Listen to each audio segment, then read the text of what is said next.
ఎవరు చెప్పు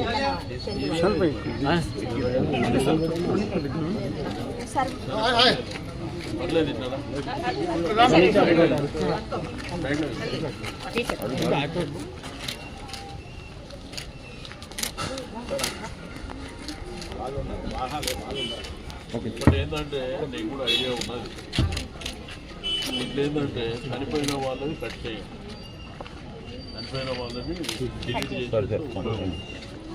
రెండోది సరే 2002 2004 సబ్జెక్టు 2026 ఆ ఇంట్లో కుటుంబంలో ఎంతమంది ఉంటే అంతమంది, ఈ ఫ్యామిలీలో ఎంతమంది ఉంటే అంతమంది.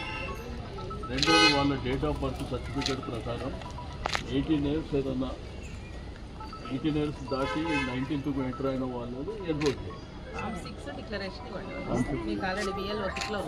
మీకు ఏంటంటే ఇప్పుడు మీరు డైలీ ఎన్ని చూడాలి, 50 ఇండ్ల వరకు చేయాలన్నా 50కి పైగా ఏం చేస్తామంటే సార్, ఇప్పుడు ఫర్ ఎగ్జాంపుల్ వీళ్ళకి ఒక 1000 ఓట్లు ఉన్నాయి అనుకోండి సార్, 1000/8 days ఎంత వస్తున్నాయో అంత అన్ని ఫామ్స్ టార్గెట్ 20 టార్గెటెడ్గా చేసుకుంటే మీకు ఉపయోగపడుతుంది. ఎందుకంటే ఇంట్లో పోయి కూర్చుంటే అన్ని డీటెయిల్స్ ఇస్తారు, చేసుకుంటా పోతే కొంత పనికి పోయిన వాళ్ళు ఉంటారు. పనికి పోయిన వాళ్ళు ఉంటే మీరు ఈవినింగ్ టైం కూడా ఒకసారి వస్తుంది, అట్లా ఉపయోగపడుతుంది. ఒక 15-20 days అంటే 20 hours అంటే ఇప్పుడు ఈడనే తీసుకోండి, ఈడనే 20 ఏళ్ళు ఉంటుంది. మీరు మ్యాక్సిమం గంటన్నర స్పెండ్ చేస్తే ఆటోమేటిక్ అన్నీ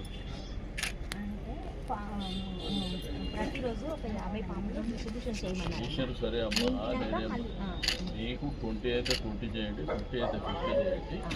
కానీ వాళ్ళకి కన్వీనియంట్గా ఉండి వాళ్ళతో మాట్లాడేటప్పుడు దీంట్లో ఎంతమంది ఉన్నారు, కుటుంబంలో ఎవరు చనిపోయిన వాళ్ళు ఎవరు ఉన్నారు లేదా లిస్ట్ చెక్ చేయండి, డిలీట్ చేసుకోండి. కొంత 18 years పైబడ్డ వాళ్ళు ఉన్నారు, వాళ్ళ డేట్ ఆఫ్ బర్త్ ప్రకారం యాడ్ చేసుకోండి. ఫామ్ 6 డిక్లరేషన్ ఇవ్వండి అమ్మ. వాళ్ళకి ఎవరైనా షిఫ్ట్ పెట్టుకుంటారా ఫామ్ 8 డిక్లరేషన్ ఇవ్వండి. బిఎల్ఓ ఇట్లా అన్నీ వచ్చినాయి, జాగ్రత్త. నేను కూడా అందరూ కొంచెం ఇన్వాల్వ్ అన్నప్పుడు జాగ్రత్త చేయాలి. మీకు ఏదైనా అబ్జెక్షన్స్ ఉంటే వెంటనే చెప్పండి.